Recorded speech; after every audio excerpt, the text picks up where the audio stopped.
आप सभी को मेरा नमस्ते। मैं मनीषा डिजि स्वास्थ्य से आज के इस सत्र में आप सभी का स्वागत करते हुए मुझे बहुत गर्व हो रहा है। आज का ये सत्र रेबीज पे आयोजित किया गया है, जिसे विशेषज्ञ डॉक्टर उमेश सिंह दत्तवल सर द्वारा प्रस्तुत किया जाएगा। रेबीज एक बीमारी है जो आपको RABC वायरस के संक्रमण से होती है। इसके कारण दौरे, मतिभ्रम और पक्षघात जैसे लक्षण होते हैं। रेबीज होने का सबसे आम तरीका चमगादड़ के काटने या कुत्ते के काटने से होता है। अगर आप रेबीज के संपर्क में आने के तुरंत बाद टीका लगवा लेते हैं, तो इससे बचा जा सकता है। तो आइए रेबीज के कारण, लक्षण, प्रकार और निवारण को विस्तार से जानते हैं सर से। मैं आप सभी से अनुरोध करती हूँ कि इस सत्र को सफल बनाने में सहयोग करें। आपके मन में रेबीज से जुड़ा कोई भी प्रश्न हो, आप सत्र के लास्ट में सर से पूछ सकते हैं। मैं आमंत्रित करती हूँ सर को, आप आइए और रेबीज से जुड़े समस्याओं पे अपने मूल्यवान जानकारी को साझा कीजिए। Welcome sir. Thank you Manisha ji and thank you Castrol. आपने मुझे फिर से मौका दिया आप सबसे बात करने का। और जैसा कि मनीषा जी ने बताया, आज का टॉपिक रेबीज पे है। और उन्होंने ब्रीफ संक्षेप में बताया कि रेबीज एक बड़ी घातक बीमारी है। सो आज थोड़ा सा जानेंगे, क्योंकि ये जो बीमारी है इसको एक ऐसा शब्द दिया गया है विश्व स्वास्थ्य संगठन के द्वारा, जिसका नाम आता है नेग्लेक्टेड ट्रॉपिकल डिजीजेस। यानी कि हम इसके बारे में ज्यादा जानते भी नहीं है, और इसके प्राथमिक उपचार के बारे में भी हमको ज्ञान नहीं होता है, और इसकी प्रिवेंशन यानी बचाव के बारे में भी ज्ञान नहीं होता है। तो शुरू करते हैं। रेबीज क्या लक्षण है, क्या कारण है और कैसे होता है। तो रेबीज, जैसा आपको भी बताया, एक जानलेवा बीमारी है। रेबीज जिस इंसान में भी होती है, और अगर उसमें उसके लक्षण शुरू हो जाते हैं, तो मेडिकल डॉक्यूमेंट्स में आज तक कोई भी इससे बच नहीं पाया, सिवाय एक डॉक्यूमेंटेड केस के, जो हमारे देश में नहीं हुआ, जो अमेरिका में हुआ है। तो ये मान के चलें कि अगर हमको रेबीज हो गया तो उससे हम बच नहीं सकते हैं। लेकिन इसकी रोकथाम 100% होती है। बस हमको थोड़ा सा सजग रहना है, थोड़ा सा सतर्क रहना है। जो आज हम बातें शेयर करेंगे उसको ध्यान में रखना है, और अपने आप तक सीमित ना रख के अपने परिवार में अपने बच्चों को बताना है। चलिए नेक्स्ट स्लाइड प्लीज। रेबीज क्या है? तो रेबीज एक वायरल संक्रमण है। अभी आप जानते हैं कि जितनी भी हमको बीमारियां होती हैं हमारे शरीर में, बहुत कॉमनली सुनते हैं, बारिश का मौसम हुआ टाइफाइड हो गया, सर्दी आ गई तो नजला जुकाम हो गया। तो ये जो नजला जुकाम है वो भी एक वायरस से होता है, रेबीज भी एक वायरस से होता है। वायरस आम तौर पर जब इंसान या जानवर के शरीर के बाहर रहता है तो ये एक डेड, मरा हुआ जीवाणु होता है। लेकिन जैसे ही हमारे शरीर में आता है, अपना अपने आप को चेंज करना शुरू करता है और तुरंत हमारे शरीर पे हावी हो जाता है। और मनुष्य और जानवरों में हमेशा ही घातक होता है रेबीज वायरस। ठीक है, चलिए नेक्स्ट स्लाइड प्लीज। जैसे कि आपको फोटो में दिखाया जा रहा है सामने, रेबीज जो है आम तौर पर अंग्रेजी वर्ड है वार्म ब्लडेड एनिमल्स, यानी कि जिनका खून गर्म होता है उनसे होता है। जैसे दिखाया, हमारे देश में ज्यादातर कुत्तों के काटने से रेबीज होता है, चाहे वो पालतू कुत्ते हों चाहे वो जंगली कुत्ते हों। लेकिन अमेरिका जैसे देश में, जहाँ पे रिसर्च ज्यादा चलती है, डेटा थोड़ा बेहतर गैदर होता है, वहां पे अभी ये देखा गया आज के दौर में कि बैट्स यानी चमगादड़ के काटने से रेबीज ज्यादा होता है। ऐसा डेटा हमारे देश में अभी तक सामने नहीं आया है। हमारे देश में डॉग बाइट, कुत्ते काटने से ज्यादा होता है संक्रमण। उसी तरीके से बिल्ली भी एक रिस्क फैक्टर है। और जो बाकी जो जानवर दिखाए हैं, वो जिनसे कि हमारे बंदरों से तो कांटेक्ट जरूर होता है, लेकिन रैकून्स जो नीचे आपको राइट साइड में दिख रहा है, वो हमारे देश में ज्यादा नहीं बाहर आते हैं। Next slide. रेबीज के सामान्य वाहक कौन है? वाहक क्या हुआ? जो रेबीज को हमारे पास लाते हैं। रेबीज बीमारी कुत्ते, अभी जैसे बताया है, बिल्ली, बंदर, ये वार्म ब्लडेड एनिमल्स जिनका गर्म खून होता है, जैसे हमारा खून गर्म होता है उसी तरीके से इनके द्वारा फैलता है। आ, पालतू कुत्ते के पास आता है जंगली कुत्तों से, जंगली कुत्तों के पास आता है जंगली जानवरों से। वो एक चेन बन जाती है हमारे पास पहुंचने के लिए। का कारण बन जाता है रेबीज वायरस। आगे चलिए। रेबीज का संक्रमण कैसे फैलता है? संक्रमित जानवर के काटने से रेबीज का संक्रमण फैलता है। संक्रमण हम समझते हैं छुआछूत, एक से दूसरे में फैलना। कैसे फैलता है? जब कोई जानवर मेरे को काटेगा और अगर उसके मुंह में, उसके थूक में, उसके सलाइवा में जीवाणु हैं तो मेरे शरीर पे छोड़ेगा, और फिर ये जीवाणु, ये वायरस मेरे उस काटे हुए घाव से मेरी नसों, नर्व्स के द्वारा, खून की बजाय नर्व्स के द्वारा मेरे दिमाग पे पहुंचेगा और फिर मेरे को रेबीज की बीमारी होती है। ज्यादातर मामलों में मनुष्य में यह बीमारी कुत्ते के काटने से, देखा जैसे हम बता रहे थे, हिंदुस्तान में कुत्ते के काटने से ज्यादा होता है बनस्पत अमेरिका के, जहां पे 90% केसेस बैट के काटने से होते हैं। चलिए नेक्स्ट।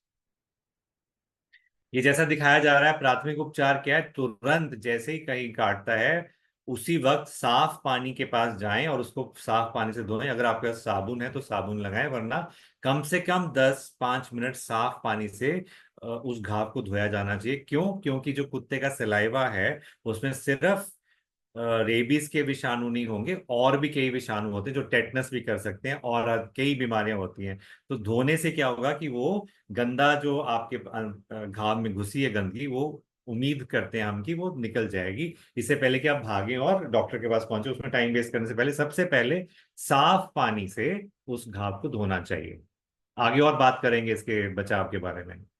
मनुष्यों में जानवर के काटने के बाद क्या उपचार करना चाहिए?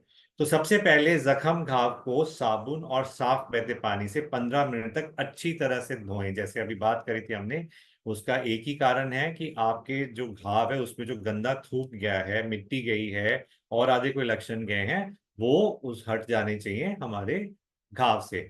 घाव पर उपलब्ध एंटीसेप्टिक जो भी आपके पास अगर है तो लगाएं, वरना सिर्फ साबुन, और अगर वो भी नहीं है तो साफ पानी से जरूर धोएं। तो काफी चांसेस कम होते हैं कि वायरस आपके शरीर में नहीं घुसेगा। घाव को खुला छोड़ें और टांके न लगाएं। ये तो फिर बात आती है डॉक्टर्स के पास जब पहुंचते हैं, तो उस टाइम पे टांके हम लोग इस घाव में नहीं लगाते हैं, क्योंकि टांके लगाने से इन्फेक्शन की ज्यादा चांसेस होते हैं।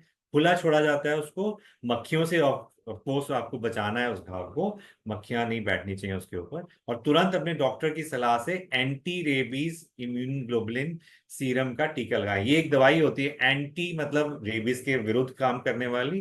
रेबीज हम जानते ही हैं। इम्यून ग्लोबुलिन एक ऐसी दवाई होती है जो हेल्दी डोन, जैसे मैं हूं, अगर मैं वॉलंटरली स्वेच्छा से जाता हूं अपने खून में रेबीज के वायरस की इम्यूनोग्लोबुलिन निकालने के लिए, वो इकट्ठी करके दवाई बनती है, वो लगाया जाता है। Next please. रेबीज का टीकाकरण।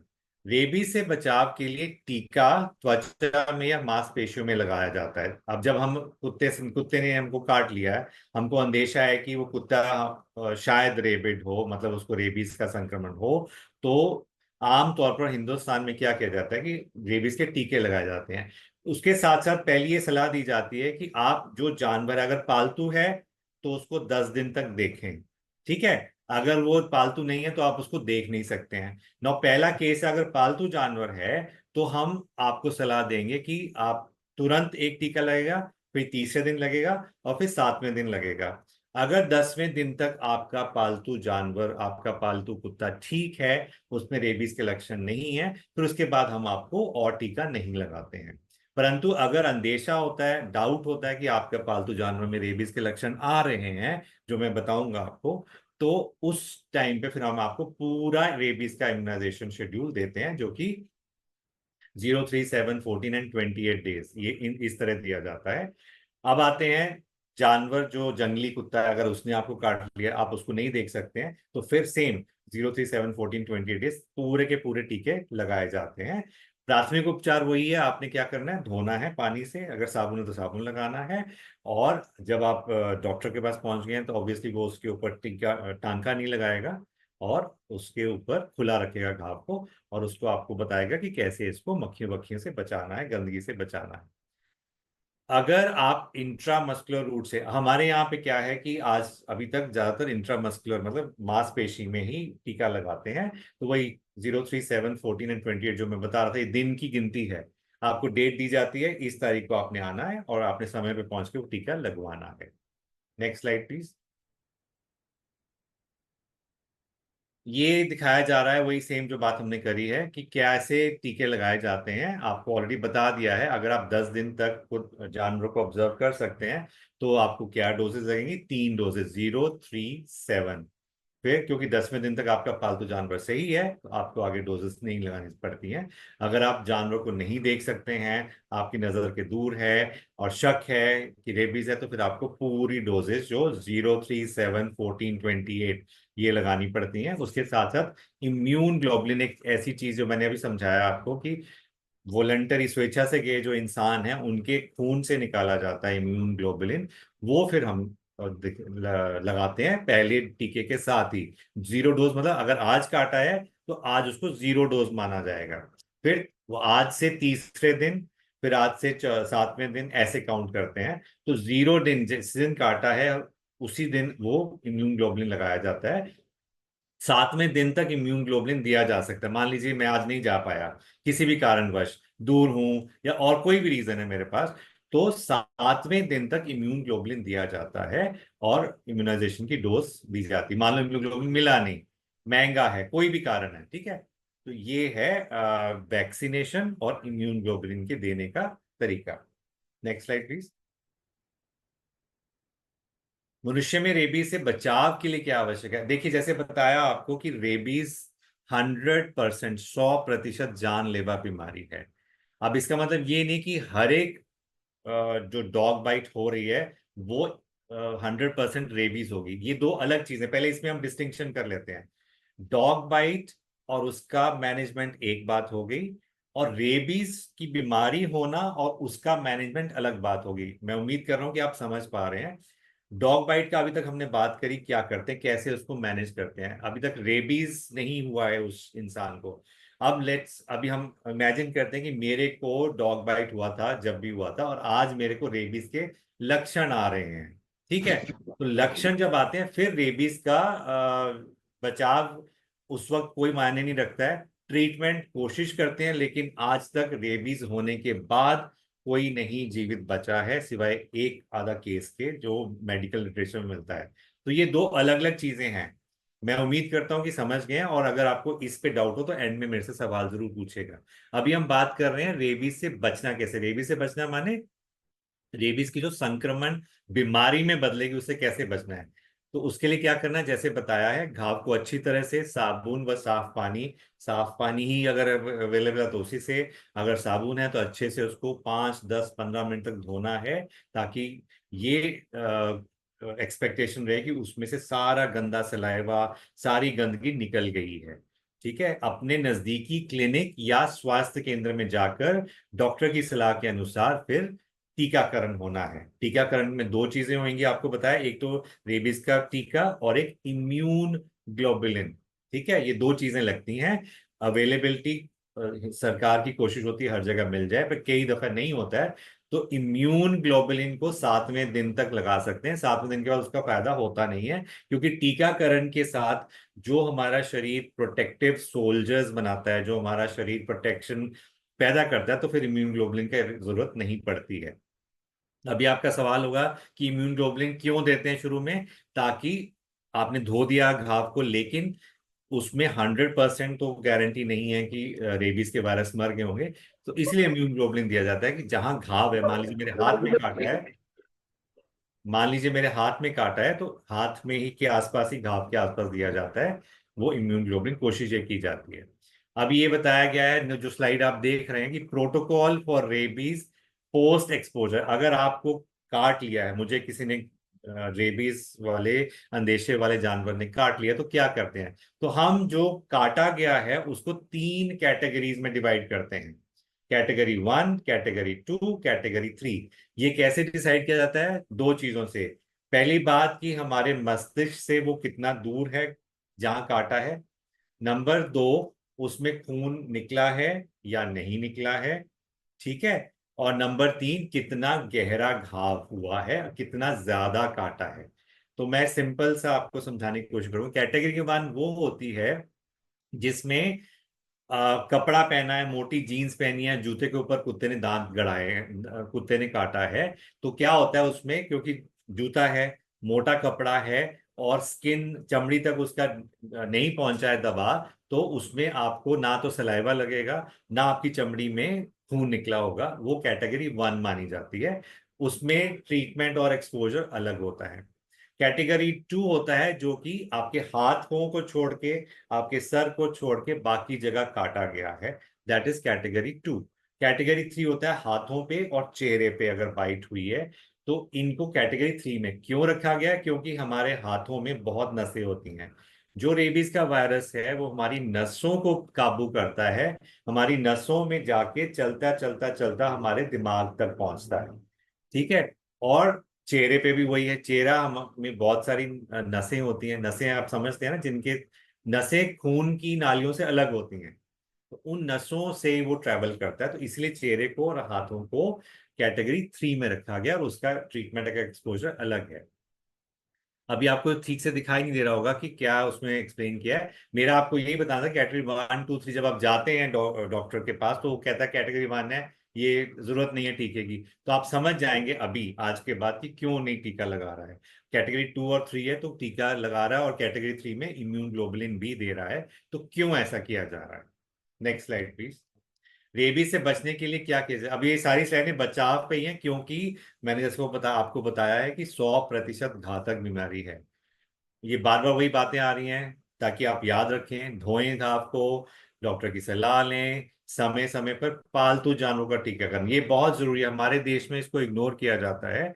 अगर आपको शौक है जानवर पालने का, तो तुरंत अगर छोटा बच्चा आप घर में लाते हैं जानवर का, उसको वेटनरी डॉक्टर के पास लेके जाएं। क्योंकि आपको शौक है तो आपको थोड़ा खर्चा करना पड़ेगा, उसके ऊपर टीकाकरण करना चाहिए, टीकाकरण का रिकॉर्ड रखना चाहिए, क्योंकि यही जानवर माध्यम बनेगा आपके पास रेबीज रेबीज जैसी घातक बीमारी लाने का। तो आपकी ड्यूटी बनती है, आपके बच्चे भी होंगे घर में, आपके बुजुर्ग भी होंगे घर में, तो उस जानवर को रेबीज से बचाया जाए टीकाकरण करके। घाव पर जो हम लोग देसी देखते हैं घरों में, क्योंकि हमको पता नहीं होता, तो कुछ ना कुछ ऐसा कर देते हैं जो नुकसान ज्यादा करता है। मिर्च लगा देते हैं, सरसों का तेल लगा देते हैं, इस उम्मीद में कि हमको टीका ना लगाना पड़े। टीके के बारे में बहुत सारी भ्रांतियां होती हैं, जो मैं आज क्लियर करना चाहूंगा कि रेबीज से बचने का श्योर शॉर्ट तरीका टीकाकरण ही है। बहुत रिसर्च के बाद इसके बारे में लोगों डॉक्टर्स ने डिस्कवरी करी है, साइंटिस्ट ने इजाद किया है। उसमें बहुत रिसर्च जाती है, बहुत सारा ऑब्जर्वेशन किया जाता है, और जो बाकी इलाज हैं वो किसी ने उसके लिए वो नहीं किया कि क्या उसमें हल्दी लगाने से या तेल लगाने से क्या घाव ठीक होते हैं। तो इसीलिए मेरा आपसे सलाह है कि जो पहला स्लाइड है धोएं, दूसरा दूसरा पॉइंट है डॉक्टर के पास जाएं और टीकाकरण जरूर लगाएं। बच्चा हो चाहे बुजुर्ग हो, उससे नुकसान नहीं है, फायदा ही होता है। अपने चिकित्सक से तुरंत परामर्श लें, ठीक है, उसमें डिले ना करें। Next slide. रेबीज से बचाव के लिए क्या किया जाए, जैसे मैंने समझाया है, अगर आपको शौक है जानवर पालने का, कुत्ता पालने का या बिल्ली पालने का, तो आपकी ड्यूटी बनती है, क्योंकि आपके घर में बच्चे, आपके रिलेटिव्स, आपके सब लोग एक्सपोज होंगे, तो उसको टीकाकरण जरूर कराएं। और उसके लिए वेटनरी डॉक्टर के पास जाएं, वेटनरी असिस्टेंट के पास नहीं, वेटनरी डॉक्टर के पास जाएं। वो वेटनरी डॉक्टर आपको सलाह देगा कि किस किस टाइम पे इसको कौन कौन से टीके लगने हैं, रेबीज का क्या टीका लगना है, और उसका कितनी दफे लगना है। उसमें कृपा करके कॉस्ट कटिंग के लिए, पैसा बचाने के लिए टीके कम ना लगवाएं, नहीं तो फिर उस जानवर को प्रोटेक्शन नहीं मिलेगी, हमको गलत एहसास हो जाएगा, हम सोचेंगे वो प्रोटेक्टेड है, और उस चक्कर में फिर हमारे को बहुत बड़ा नुकसान हो सकता है। तो समय समय पर पालतू जानवरों में नियमित एंटी रेबीज टीका लगाकर उसकी प्रोटेक्शन करें। पालतू जानवरों को हमेशा अपनी निगरानी में रखें, बहुत जरूरी है। ऐसा नहीं कि जानवर पाल लिया, रात को उसको घर से बाहर छोड़ दिया, रात को बाहर रहेगा घूमेगा, तो कहीं ना कहीं से कोई ना कोई इन्फेक्शन लेके आएगा। उसके खाने का डब्बा बाहर रख दिया, फिर ध्यान नहीं दिया, क्योंकि उसमें वो भी खाएगा और जंगली कुत्ते और जानवर भी खाएंगे। तो ऐसा नहीं करना है। अपने जानवर को, अपने पालतू जानवर को अपनी जरूरत के सामने लीश पे, लीश यानी रस्सी गले में डाल के ही घुमाने लेके जाएं, देखें कहाँ गया है, और उसको अगर बीमार पड़ता है तो तुरंत उसका इलाज कराएं। वेटनरी डॉक्टर से पूछें कि क्या बीमारी है, और अगर उसमें कोई लक्षण ऐसे हैं कि रेबीज के, फिर वो आपको एडवाइस करेगा क्या करना है उस चीज में। Next slide please. अपने समुदाय में रेबीज का रोकथाम के लिए क्या करें? अब देखिए, जैसे मैंने बताया कि रेबीज की जानकारी बहुत कम होती है हमको, टीकाकरण से हम बहुत घबराते हैं। तो हम आज एम्पावर हो गए हैं इस नॉलेज से, तो अपने समुदाय में, अपनी कम्युनिटी में, अपने घर में, पड़ोस में क्या करें? अपने घर के आसपास और मोहल्ले में के पालतू व अज्ञात कुत्तों को भी नियमित तौर से एंटी रेबीज टीका लगवाने के लिए पहल करें। अब आप कहेंगे कैसे करें? तो मैं आपको ये बताना चाहूंगा कि animal welfare board of India और वर्ल्ड हेल्थ ऑर्गेनाइजेशन, ये दो चीजें हैं। एक तो एनिमल वेलफेयर बोर्ड, हिंदुस्तान सरकार का एक एनिमल वेलफेयर बोर्ड है, उन्होंने WHO, वर्ल्ड हेल्थ ऑर्गेनाइजेशन के साथ मिलके, अगर मैं सही याद कर रहा हूं तो 21 जुलाई ऐसी डेट रखी है जब जानवरों को फ्री एंटी रेबीज वैक्सीन लगाया जाता है। ये जो सरकारी वेटनरी हॉस्पिटल है वहां से पहल होती है। तो अगर आपको लगता है आप ऐसा कर सकते हैं तो 21 जुलाई से पहले अपने वेटनरी सरकारी हॉस्पिटल में जाएं, उनसे बोलें कि हमारी कॉलोनी में ऐसे 4-5 जितने भी जानवर हैं, आप उनमें से अपने घर के बाहर के या अपनी सोसाइटी के आसपास के जानवरों को टीकाकरण किया जा सकता है। अगर आपके मोहल्ले में जानवर काटने की घटना हो रही है तो तुरंत अपने नजदीकी पंचायत या नगर पालिका के अधिकारी को सूचित करें। अगर आप देखते हैं कि ऐसा कुछ हो रहा है तो आपकी ड्यूटी बनती है, ताकि औरों को ना हो, तो जैसे बताया गया पंचायत या नगर पालिका के अधिकारी को सूचित किया जाए, फिर वो अकॉर्डिंगली एक्शन लेते हैं, उस जानवर को वहां से हटाते हैं। आसपास के वातावरण को स्वच्छ रखें। जंगली जानवर आपके पास घर के पास क्यों आएगा? क्योंकि उसको खाना चाहिए, पानी चाहिए, शेल्टर चाहिए। तीन चीजें हैं। अगर आप खाना नहीं देंगे तो जंगली जानवर नहीं आएगा, पानी नहीं मिलेगा तो नहीं आएगा। लेकिन अगर आपका मन पसीजता है, आप उनको देना चाहते हैं, तो जैसे आपको बताया गया 21 जुलाई के आसपास या उसके बाद भी सरकारी अस्पताल में जाएं, कोई ना कोई प्रोविजन, कोई ना कोई सोल्यूशन जरूर निकलेगा। आप उसको एंटी रेबीज वैक्सीनेशन करके ही घर के आसपास रखें। आज शुरू करेंगे तो हो सकता है कि साल, 1.5 साल, 2 साल में आपके आसपास के जानवर भी इम्यूनाइज हो जाएं और रेबीज का अंदेशा कम हो जाए। Next slide please. जानवरों में रेबीज होने के लक्षण, अभी ये बात आपके मन में भी आ रही होगी। तो जानवरों के व्यवहार में परिवर्तन आता है। दो तरह का रेबीज देखा गया है जानवरों में। एक होता है कि बिल्कुल ही एग्रेसिव, बहुत ही वो आक्रामक रूप में आ जाता है। और एक होता है डम, मतलब चुपचाप रह जाता है। आप लोग सुना भी होगा अपने घर में कहानियां कि जिस कुत्ते को रेबीज हो जाता है, दो तरीके से वो बिहेव करेगा। जो एग्रेसिव होगा वो भागता फिरेगा, उसके रास्ते में जो आएगा उसको काटने की कोशिश करेगा और सबको इन्फेक्शन देने की कोशिश करेगा। जो डम्ब वाला है, जो बिल्कुल ही दबा दब्बू टाइप रहेगा, वो किसी कोने में जाके छुप के बैठ जाएगा। ये दो तरह का उसके बिहेवियर चेंजेस आते हैं। भौंकने के स्वर में बदलाव आता है। कुत्ता अगर भौंक रहा है, आप देखते हैं कि रोज आवाज आ रही है, तो थोड़ी अलग आवाज आपको आ सकती है। बिना किसी कारण अत्यधिक उत्तेजित हो जाता है, जैसे मैंने कहा था, और बिना किसी कारण के काटता है, जो एग्रेसिव हो जाता है। बरमूडा। हाइड्रोफोबिया, हाइड्रो मीन्स पानी, फोबिया मीन्स डर। उस कुत्ते को पानी पीने से उसको संकोच होता है, क्योंकि पानी से उसका गला घुटना शुरू होता है, उसकी जो मांसपेशियां हैं वो अकड़ने लगती हैं। तो ये एक तरह से सर मुझे जुकाम होता है। बेटा जो भी बोल रहे हैं आप थोड़ी देर रुक जाएं, फिर मैं आपसे बात करूंगा। ओके।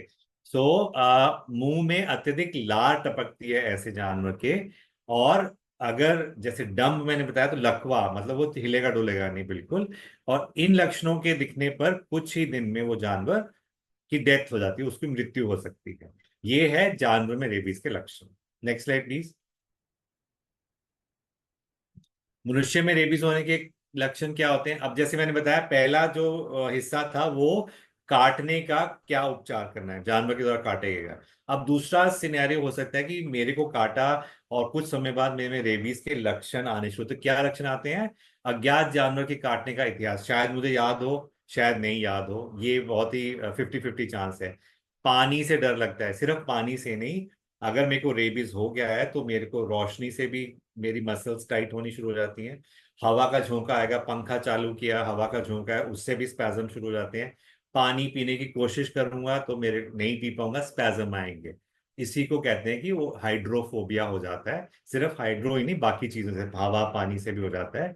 और वायु भीति, वही जैसे मतलब हवा का झोंका आया तो डर लगता है, झटके आएंगे शरीर में, ठीक है, धीरे धीरे मेरे को बेहोशी आएगी, पैरालिसिस होगी और मेरी मृत्यु भी हो सकती है, होएगी, इनफैक्ट 100% चांस होता है। रेबीज एक जानलेवा बीमारी है, परंतु रेबीज का प्रतिरोध पूर्णतः संभव है। जैसे अभी हम बात करते आए हैं, बार बार वही बात कह रहे हैं। क्यों बार बार कह रहे हैं? क्योंकि हम लोगों को काटने का जो हमको बाइट हुआ उसको इग्नोर नहीं करना है, छोटा सा घाव समझ के उसको इग्नोर नहीं करना, तुरंत इलाज उसका करवाना है, उसका प्रिवेंशन करवाना है, ताकि बाद में हमको फिर दुख ना हो कि हमने अगर वो कर लिया होता तो शायद हम बच जाते। Next slide please. ये बताया गया कि टीके किस तरह से लगाए जाते हैं, कहाँ लगाए जाते हैं, वो जब हम जाएंगे तो उस टाइम पे क्लियर हो ही जाता है, डॉक्टर आपको बता देता है कहाँ लगना है, कैसे लगना है, कौन कौन सी डेज पे लगना है, वो आपने ध्यान से सुनना है और उस तारीख को जरूर पहुंचना है, चाहे आप जितने भी बिजी हो। 10-5 मिनट का आपको ब्रेक लेना पड़ेगा और जाके वो, और मैं यकीन मानता हूँ कि आपके सुपरवाइजर और सीनियर भी मना नहीं करेंगे कि आप नहीं जा सकते हो। ठीक है, अगला स्लाइड प्लीज। Next slide. ठीक है सर, ठीक। ये जो है बताया गया, जैसे मैंने बताया था, कुत्ते के जानवर काटने की 3 कैटेगरीज बोली गई हैं, कैटेगरी 1, 2, 3। इसमें ज्यादा डिटेल में नहीं जाऊंगा क्योंकि ये जब आप डॉक्टर के पास पहुंचेंगे तभी डिसाइड होगा कि क्या कैटेगरी बननी है और क्या कैटेगरी आपको किस तरीके से उसका इलाज करना है, तो वो उस टाइम पे डिसाइड हो जाएगा। हमको ये ध्यान में रखना है कि हमको कटने के बाद, अच्छा एक और बात, बार बार हम काटने की बात कर रहे हैं, काटने के सिवाय कई बार पंजा मार देता है, कुछ बिल्ली पंजा मार देती है या कुत्ते का पंजा लगता है, उसको भी इसी कैटेगरी के हिसाब से डील किया जाता है। तो अभी अपने दिमाग में ये भी हमने रखना है कि सिर्फ काटने पे ही नहीं रिएक्ट करना है, अगर पंजा लगा है और पंजे में भी आपकी चमड़ी में खून आ गया है, पंजा कहाँ लगा है, मुंह पे मार दिया पंजा या हाथों पे मार दिया है, तो कैटेगरी 3 हो जाती है। बाकी जगह अगर कपड़े के ऊपर पंजा मारा तो कोई डेंजर नहीं है। सिमिलरली पंजा खरोंच को भी वैसे ही दिमाग में ट्रीट करना है और उसी तरीके से डॉक्टर के पास जाना है। तो ये हम अब इसको डिटेल में नहीं जाना चाहेंगे, 1, 2, 3 आपको उसी टाइम पे डॉक्टर साहब बता देंगे कि क्या कैटेगरी है और कैसे हमने उसको आगे चलना है। Next slide please. सेम वही बात आ रही है, कुत्ते से काटने से बचने के बाद अपने, मैं समराइज कर देता हूँ, ये आपको एक समरी देता हूँ कि पहले तो अपने घर में बच्चों को बताएं, छोटे बच्चों को बाहर जाके कुत्ते, कुत्ते के पिल्ले, उनके ऊपर अगर प्यार भी आ रहा है तो उनसे दूर रहें, बच के रहें, क्योंकि बाहर के कुत्ते हमको नहीं मालूम उनमें संक्रमण है रेबीज का कि नहीं है, तो दूर से ही प्यार करें, दूर से पुचकारें। अगर आपके घर में बच्चों को या आपको या आपके घर वालों को कुत्तों को खाना भी खिलाना है तो आपकी जिम्मेदारी बनती है कि उसको टीकाकरण करवाया जाए। मैं ठीक से अगर याद कर पा रहा हूं तो गवर्नमेंट ऑफ इंडिया का कानून भी शायद बन गया है या बनने वाला है कि जो कुत्ते को पाले खाना देगा उसकी जिम्मेदारी है उसको टीकाकरण करना। और अगर वो कुत्ता किसी को काटता है तो जिसने, जिस घर ने उसको श्रेय दिया है, जिस घर ने उसको शेल्टर दिया है, उसकी जिम्मेदारी बनती है कि कटे हुए व्यक्ति के आवाज हट गई जी। कटे कटे हुए इंसान का प्राइमरी ट्रीटमेंट कराया जाए। ये प्लीज ध्यान से सुन लें क्योंकि हम रोटियां तो डाल देते हैं, उसके आगे हम कुछ नहीं सोचते हैं। कानून बनने वाला है या बन गया है और हमारी जिम्मेदारी बढ़ा दी गई है एज ए सिटीजन, तो ये हमको जागरूक रहना है इसके बारे में। ठीक है, तो क्या दिखाया जा रहा है, यदि कोई कुत्ता आपके पास आए और वह कुत्ता पट्टे से ना बंधा हो तो हिले नहीं, क्रोध आने पर वह अपने दांत दिखाएगा, इसकी पूंछ उसके पैरों के बीच में होगी और डर लगने पर वह भागने की कोशिश करेगा, तो आपने उसको छेड़ना नहीं है। कुत्ते को ना डराएं ना ही परेशान करें। हमारे को या हमारे बच्चों को आदत होती है बिना वजह के पत्थर मारते हैं, उकसाएं ना, क्योंकि वो कैसे, वो जानवर है, कितना भी प्यारा हो जानवर जब रिएक्ट करता है उसके अंदर एनर्जी आती है, चाहे वो कमजोर दिखता हो वो कुछ भी कर सकता है, भाग भी सकता है, आके आपके ऊपर अटैक भी कर सकता है। यदि कोई सर कुत्ता बाज हट गई। यदि कोई कुत्ता आपके पास आए और वह कुत्ता पट्टे से ना बंधा हो तो हिले नहीं, जैसे आपको पहले बताया है, और कुत्ते के पास धीरे धीरे जाएं और शांति से जाएं। अगर आपको लगता है कि आपने प्यार करना है तो पहली बात तो मेरी सलाह रहेगी मत करें, ना ही करें तो बेहतर है। ठीक है, नेक्स्ट स्लाइड प्लीज। तो ये ब्रीफली आपको हमने कोशिश करी बताने की कि रेबीज क्या होता है, उसका बचाव क्या है, अगर रेबीज की बीमारी होती है तो क्या एक्सपेक्ट करना है। ये 100% घातक बीमारी है। प्रिवेंशन, प्राथमिक उपचार घर से शुरू होगा और आपको डॉक्टर के पास जाना पड़ेगा। टीके से घबराना नहीं है। डिपेंडिंग ऑन द कैटेगरी 1, 2, 3 आपको एडवाइस दिया जाएगा, वो कृपा करके पूरा फॉलो करें। अगर आप कोई जानवर पालते हैं तो उसको टीकाकरण करना आपकी जिम्मेदारी है। अगर आप किसी जानवर को गली में रोटी डालते हैं तो पहले सोच लें, क्योंकि उसके साथ जिम्मेदारी बढ़ती है। उस जानवर का आपको रिस्पॉन्सिबिलिटी लेनी पड़ेगी, उसके आपको टीकाकरण करवाना पड़ेगा। अगर वो जानवर किसी और को काटता है तो आपकी जिम्मेदारी बनेगी उसको प्राथमिक उपचार कराना, उसमें खर्चा भी हो सकता है। तो ये सारे काम सोच के करें। और ये जो जानकारी है अपने घर में भी बताएं, अपने बच्चों को बताएं। बच्चों को जरूर बताएं, बाहर कुत्तों पे लाड आता है, नहीं लाड करना है आपने। आपने उनसे दूर रहना है, क्योंकि आपको नहीं पता कि क्या संक्रमण है उसके पास। अगर वो आप घर घर में लेके आए गए तो फिर आपकी जिम्मेदारी बढ़ जाती है, आप उससे अपने हाथ नहीं धो सकते हैं। तो मैं उम्मीद करता हूं कि जो मैंने बातें बताई हैं, सिंपल बताई हैं, आप लोगों को समझ आई हैं। अभी पहले रेबीज के आपके कोई भी सवाल है आप पूछ सकते हैं। फिर कोई बीच में बार बार जुकाम की बात कर रहा था तो मेरी उससे भी बात करा दीजिए। और अभी मैं अपनी स्लाइड प्रेजेंटेशन मेरी खत्म हो गई है, अभी आप सवाल पूछ सकते हैं। नहीं सर, ठीक है, कोई सवाल नहीं पूछना है। बिल्कुल सही है आपने जो बताया। ठीक है। जितेंद्र जी अगर बोल रहे हैं तो अच्छी बात है, किसी और का कहीं से भी कोई सवाल है तो पूछ सकते हैं। देखिए सर जैसा कि आप सभी भाइयों को सर, मैं हमारे हेमंत सभी बोल रहा हूँ माता सर। सर, मेरा रिक्वेस्ट मुझे है, बार बार एक जुकाम हो एक जाता है। एक एक करके बात करेंगे तो मुझे। सॉरी सर, मैंने माइक सॉरी सर, आपका माइक म्यूट कर दिया है मैंने। सॉरी, माफी चाहूंगा सर। सभी एक साथ बोल रहे थे तो इसीलिए मेरे को माइक म्यूट करना पड़ेगा सभी। आपका भी सर उसमें हो गया म्यूट। हेलो सर, हेमंत बोल रहा हूँ सर। हाँ बिल्कुल बिल्कुल, देखिए जो भी आपके क्वेश्चन है प्लीज सभी से अनुरोध है, जो भी क्वेश्चन है पहले रेबीज से संबंधित आप क्वेश्चन रख सकते हैं। जैसा कि सर ने अभी 45 से 40 मिनट आपको बहुत सारी रेबीज से संबंधित चीजें बताई हैं, सावधानियां बताई हैं, हमें किस तरह सावधानी रखनी है, रेबीज से बचाव के बारे में बताया है।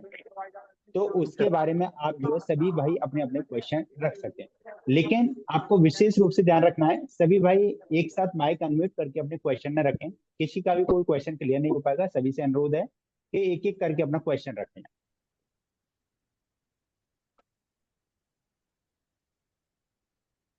हेमंत जी, आपका क्वेश्चन था, हेमंत जी, हेमंत प्रजापति जी। जी सर, जी सर। हाँ, सर मुझे आप बार बार पूछ सकते सर्दी जुकाम हो जाता है सर, मुझे ये मालूम करना था किस कारण से। देखिए, सर्दी जुकाम बार बार होता है तो मेरी रिक्वेस्ट रहेगी, क्योंकि उसमें थोड़ा ज्यादा हिस्ट्री लेनी पड़ती है, पूछताछ करनी पड़ती है। तो आप अपने जो जो भी चैनल है उसके थ्रू जुड़े हमसे, और फिर आपका डिटेल्ड हिस्ट्री टेस्ट और उसके बाद ट्रीटमेंट हम आपको एडवाइस करेंगे।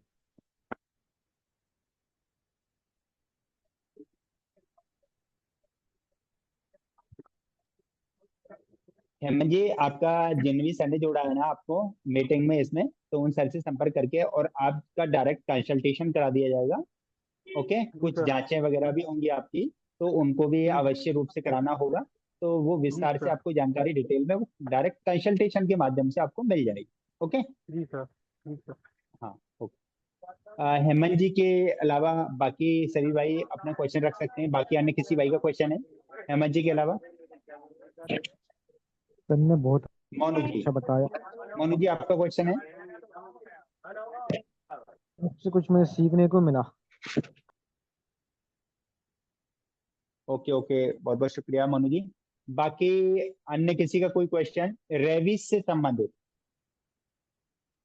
देखिए, आपको कोई भी अगर डिफरेंट क्वेश्चन है तो उसके लिए जिन भी सर ने आपको जोड़ा है, चाहे आप मध्य प्रदेश से हैं, चाहे आप हरियाणा से हैं, चाहे आप उत्तर प्रदेश से हैं, या कई दूसरे स्टेट से हैं, तो आपको उन सर से ही संपर्क करके उनको बताना है आपको अपनी प्रॉब्लम के बारे में, और आपका कंसल्टेशन करा दिया जाएगा। Okay okay. Sir, okay. अगर हाँ, रेबीज से संबंधित आपका यदि कोई भी क्वेश्चन रहता है तो यहाँ पर सर से पूछ सकते हैं आप जो। नहीं सर, कोई नहीं, क्वेश्चन ऐसा कोई नहीं है। कोई बात नहीं सिराज जी, आपका नहीं है। बाकी अन्य किसी भी साथी का कोई क्वेश्चन है रेबीज के संबंध में तो वो रख सकते हैं। जी मेरा एक सवाल था। हाँ, हमारी टीम मुझे के साथी पूछना भी था। हैं। जी सर, मेरी आवाज आ रही है? आ रही है। जी जी। मेरा सवाल था, जैसे हमारे यहाँ पे पालतू जानवर है। अ, कई बार ये जैसे आपने बताया कि वो अ, जैसे पालतू है तो वो जैसे प्यार में वो चाटते हैं, कई बार ये होता है। तो मुझे ये जानना था कि जैसे वो चाट वगैरह चाटते हैं हम लोगों को, तो क्या उसकी लार में भी मतलब वो वायरस होता है रेबीज जैसा कि आपने बताया, या केवल काटने से ही वो होता है? देखिए, आपका सवाल बहुत बढ़िया है। और अभी आपने जो लास्ट में बोला, काटने और खरोंच लगने से डेंजर बढ़ता है। और एरिया जहाँ पे वो काट रहे हैं या खरोंच लगा रहे हैं, जैसे मैंने आपको शुरू में बताया था, उसके हिसाब से फिर डेंजर होता है। लाड में चाटने से ऐसा नहीं होता है। अगर आप खेल रहे हैं, वो आपको चाट रहा है, प्यार कर रहा है, तो ऐसा कोई पालतू जानवर की बात हो रही है और वो इम्यूनाइज्ड है। ये प्री कंडीशन है। आप समझ रहे हैं? तो जी पालतू जानवर और वो रेबीज के अगेंस्ट उसको प्रोटेक्शन आपने पूरी दिलाई है। तो कोई खतरा नहीं है चाटने में, खेल खेल में जो वो करते हैं उसमें कोई डेंजर नहीं होता है। पर अगर वो पालतू जानवर नहीं है, आप कहीं गली में गए, आपको प्यार आया, आपने चाटा, तो फिर वो खतरा आप मोल ले रहे हैं, क्योंकि उस जानवर का स्टेटस हमको मालूम नहीं है। पालतू जानवर तो हमारी नजरों के सामने है, पर वो जानवर हमारे सामने नहीं है। उम्मीद करता हूँ कि आपको जवाब मिल गया होगा। Right sir. चंद्रशेखर जी, और है आपका कोई इससे रिलेटेड क्वेश्चन? जी, थैंक यू। आपने काफी सही जवाब दिया है इसके लिए। ओके। बाकी अन्य किसी साथी का या हमारे जितने बार भी पार्टिसिपेंट यहाँ किए हुए हैं, हिस्से लिए हुए हैं सभी साथी, तो वो भी अपना क्वेश्चन रख सकते हैं। देखिए रेबिस हमारे लिए बहुत ही जो आज का जो सत्र है बहुत ही अच्छा सत्र रहा है, क्योंकि ये आज के समय में जागरूकता हमारे अंदर होनी चाहिए। क्योंकि हमारे घरों में, परिवारों में हम बिल्लियां, कुत्ते, बहुत सारे जानवर हम पालते हैं।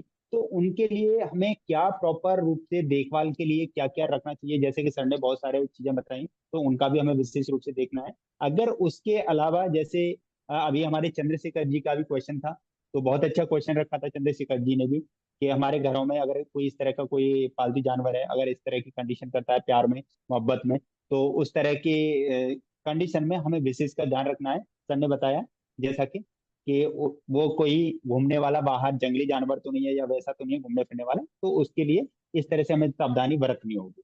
ओके। अगर इसके अलावा भी अगर लगता है आपका किसी का क्वेश्चन है तो वो रख सकते हैं आप, जो है। मेरा एक और सवाल था, अभी मुझे एकदम से याद आ गया। अभी 2-3 दिन पहले ये हुआ था कि एक कैंडिडेट आते हैं, जितेंद्र जी, हमारे यहाँ पे, तो वो बता रहे थे उनकी माता जी हमेशा गाय को रोटियां खिलाती है ना। तो हुआ ये कि अभी 2-3 दिन पहले ये हुआ कि मतलब वो रोटी खिला रही थी गाय को, और आटा वगैरह कुछ खिला रही थी, तो उनकी मतलब गाय के मुंह में आके उनकी उंगली में खून निकल आया। तो उन्होंने मतलब उस चीज को अनदेखा कर दिया, लेकिन आज वो बता रहे थे कि वहां पे थोड़ा सा घाव वगैरह हो गया है, तब तो उन्होंने जो सरसों का ऑयल होता है वो लगा लिया था उस पे। लेकिन अभी बता रहे हैं कि उस पे घाव हो गया है। तो ये अगर मैं सही पूछ रहा हूँ तो ये भी रेबीज का ही एक कारण है, या अन्य कोई इशू है? देखिए, रेबीज के फैलने के कुछ स्पेसिफिक जानवर, हमने आपको फोटो दिखाया था जब हमने प्रेजेंटेशन शुरू किया था। कुछ ऐसे वार्म ब्लडेड जानवर हैं जिनसे रेबीज फैलता है, और कुछ कुछ से नहीं फैलता है। जिसमें कि पालतू गाय भी आती है जो फैलाती नहीं है, रेबिड नहीं होती है। जहां तक घाव का सवाल है, और उसमें जो भी हुआ है वो इन्फेक्शन हुई होगी, क्योंकि गाय जो है वो घास भी खा रही है। और जैसे हम लोग खुद खाना बनाते धो बना के, तो उनको तो ऐसा नहीं दिया जाता ना। तो हो सकता है कि इन्फेक्शन हो गई हो। और मेरी सलाह और भी रहेगी कि उनकी माता को टेटनस का टीका भी लगाना चाहिए, क्योंकि सलाइवा से गाय के मुंह में भी काफी सारे और वो होते हैं कीटाणु। रेबीज का अंदेशा नहीं है, लेकिन अन्य किसी इन्फेक्शन का अंदेशा हो सकता है। तो इसीलिए उनको तुरंत इलाज कराना चाहिए, टेटनस का टीका लगाना चाहिए, और उसको पट्टी मरहम पट्टी जिसको बोलते हैं वो करवा लेनी चाहिए। जी, तो उन्होंने बताया था, तो मैंने यही बताया कि पहले आप टिटेनस का जो भी है वैक्सीन लगवा लीजिए, और सही डॉक्टर से आप उसके बारे में जानकारी। बिल्कुल सही थैंक किया। यू सर, आपने बहुत सही बताया। थैंक यू जी।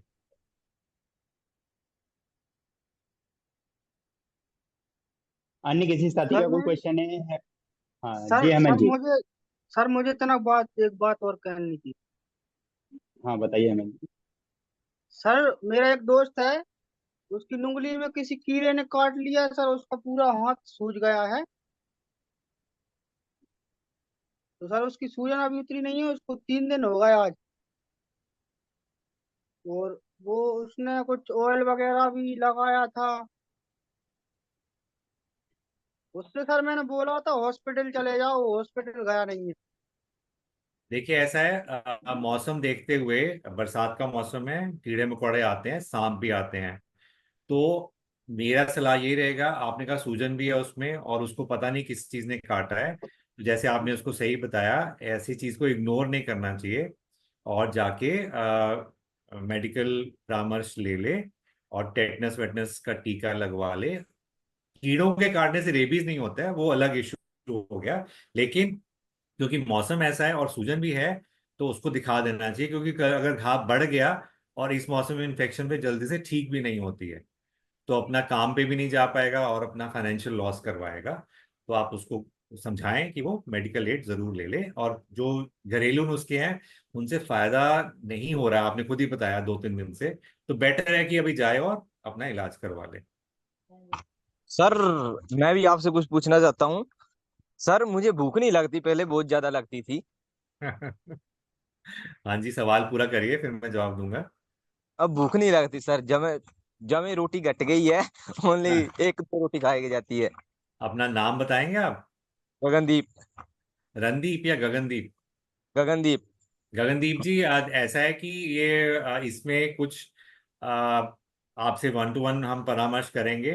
क्यों भूख नहीं लग रही है उसका कारण ढूंढना पड़ेगा, और फिर उसका इलाज अकॉर्डिंगली करना पड़ेगा, कुछ जांच भी करनी पड़ेगी। तो मैं रिक्वेस्ट रहेगा, जैसे पहले भी बताया है, आप अपने चैनल के थ्रू हमसे जुड़िए और फिर हम आपको अकॉर्डिंगली ट्रीट करेंगे। Okay sir. जो भी गगनदीप जी, आपको शायद हरियाणा से हमारे सोनवीर भाई जी ने आपको जोड़ा है गगनदीप जी। तो आप हाँ जो है जी। उनसे बोल करके और आपका कंसल्टेशन करा दिया जाए। Okay sir. Okay. Rajesh ji, आपकी आवाज क्लियर नहीं आ रही है।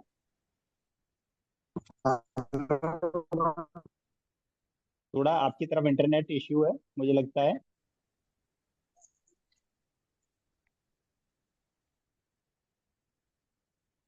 राजेश जी, आप इंटरनेट एरिया में थोड़ा आएं और उसके बाद अपना क्वेश्चन रखें तो बेहतर रहेगा आपका। अन्य किसी साथी का कोई क्वेश्चन है? जैसे हमारे बहुत सारे साथियों हेलो ने सर। जैसे क्वेश्चन रखे। हाँ जी राजेश जी। Hello sir. हाँ जी, हाँ आ बोलिए। रही है राजेश जी, आवाज आ रही है। मैं सर ये बोल रहा हूँ कि मेरे भाई की एक लड़की है, तो उसके नाक के थ्रू खून आता है और खून सर बंद नहीं होता है काफी देर तक। वो बेहोश भी हो जाती है। अलीगढ़ ट्रीटमेंट भी करा दिया है, मगर कोई उसका सोल्यूशन नहीं निकल पाया, वो पूर्ण तरीके से ठीक नहीं हो पाई है। और वही मैं फिर, हाँ सॉरी, आप बोलिए, पहले आप बोल लीजिए। उसका ब्लेड इतना निकल जाता है उसके शरीर से कि देखा नहीं जाता है नाक के थ्रू। देखिए, जब जब खून आता है वो तो मेडिकल इमरजेंसी है, तुरंत आपको हॉस्पिटल ले जाना पड़ेगा। अभी उसका डिटेल्ड कारण क्या है उसके लिए फिर आपको कुछ जांच हमको करनी पड़ती है, कुछ और टेस्ट करने पड़ते हैं, फिर ही हम बता पाएंगे कारण क्या है और फिर उसका इलाज क्या हो सकता है। तो सेम रिक्वेस्ट रहेगा, आप जुड़िए हमसे, हम फिर आपसे जो भी रिपोर्ट है शेयर करिए, फिर उसके आगे बात करेंगे कि क्या किया जा सकता है। बट अगर ब्लीडिंग शुरू होती है तो रुकिए नहीं, हॉस्पिटल जरूर जाएं या किसी डॉक्टर के पास जरूर पहुंचे उस टाइम पे। ठीक ठीक सर, वो नमस्कार डॉक्टर साहब।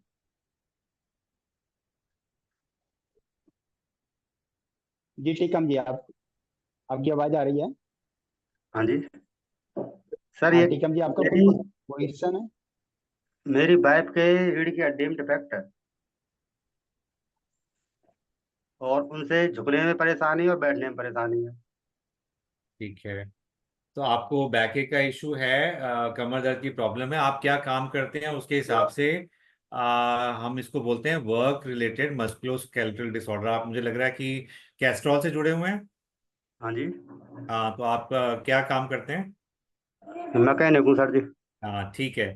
तो अभी तो मैं आपको एडवाइस कर दूंगा कि आप जो भी दर्द की दवाई खा रहे हैं वो कंटिन्यू करें, लेकिन फिर हमसे जुड़ के हम कुछ टेस्ट आपने करवाए हैं तो हमसे शेयर करिए, और अकॉर्डिंगली आपको फिर कुछ फिजियोथेरेपी बताई जाएगी जिससे आपकी मांसपेशियां कमजोर हो रही हैं उनको स्ट्रांग किया जाएगा, साथ साथ दवाई चलेगी, तो उसका इलाज। मेरे नहीं सर, मेरी वाइफ के है। मेरी वाइफ के सॉरी। मेरी वाइफ सर के है। इनका कहना है कि इनकी पत्नी की ये प्रॉब्लम है बैक से संबंधित, ना कि इनकी प्रॉब्लम। बैक की इनकी वाइफ की प्रॉब्लम है। यस। हाँ, वही सेम चीज अप्लाई करेगी। वो घर में काम करती होंगी तो उसमें भी WMSD उनको भी हो सकता है, ऐसा नहीं कि उनको नहीं हो सकता है।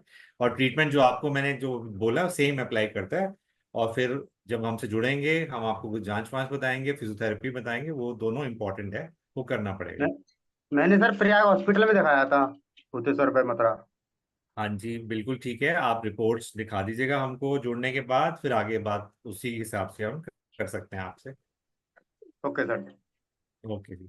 मुझे लग रहा है कि अशोक जी, जितेंद्र जी, अभी शायद रेबीज से हम हट चुके हैं। रेबीज का सेशन बिल्कुल शायद बिल्कुल पूरा हो गया, तो आई थिंक बिल्कुल अभी बिल्कुल। इसको हम क्लोज करते हैं। और जिनकी जो भी इशू है हेल्थ रिलेटेड, कैंप्स लगते हैं, हम लोग कैंप में अवेलेबल होते हैं, मेरा रिक्वेस्ट रहेगा उस टाइम पे खुल के बात करें हमसे, और पूरी रिपोर्ट्स लेके आया करें ताकि हमको भी सुविधा हो और हम आपको सटीक और जल्द से जल्द जवाब दे पाएं। हाँ बिल्कुल जी बिल्कुल। सर, ठीक। तो अभी इस मीटिंग को हम क्लोज कर सकते हैं। ओके, आ, बिल्कुल बिल्कुल कर मुझे सकते हैं आशा सर। है कि आपका सभी का कोई क्वेश्चन रेबीज से संबंधित किसी का भी कोई क्वेश्चन रहा नहीं है। और अगर आपका कोई भी डिफरेंट क्वेश्चन है तो आप ऑनलाइन प्लेटफॉर्म पे हमारे जिन भी टीमों ने आपको जोड़ा है तो उनके माध्यम से अपना क्वेश्चन रख करके और आप जो है वो जानकारी ले सकते हैं। ओके। तो ओके, आज का यही सत्र था, और इसी के साथ आज के सत्र को यहीं पर क्लोज करते हैं। Thank you so much sir, आपने थैंक यू बहुत वेरी सारी मच, चीजों के बारे में। कैस्ट्रॉल का धन्यवाद, डिजिटल स्वास्थ्य का भी, और फिर भविष्य में आपसे जुड़ेंगे। Thank you very much. Thank you sir, thank ठीक, यू। नमस्कार, थैंक यू, नमस्कार। Thank thank you. You so much sir. Thank you. Thank thank you. You so thank much you, Jitendra sir. Thank